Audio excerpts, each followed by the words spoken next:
Kita mau kata rendah air banjir. Apabila kita rendah air banjir tu, air percikan air dia masuk di air cleaner, lalu dia masuk dalam sistem pembakaran. First checking kita ni, kita buka air cleaner. Mana kita tengok air cleaner tu ada ketai air, mana kejap lah dalam air cleaner. Step kedua, kita buka semua sepak pelak, kita crank dengan kosong, bagi air tu keluar daripada commercial chamber. Pelak dia pada air. Step ketiga, kita sembuh angin. Keempat, lubang pelak. Step seterusnya, kita telah crank.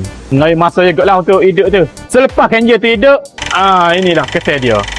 Bila jadi masalah gini, kita terpaksa keluarkan enjin dah. Kesannya daripada saya pot ni, nak ngaruh air tu berpada-pada lah. Mana limit dia kat ni boleh lah nak ngaruh. Nak air dalam tu jangan.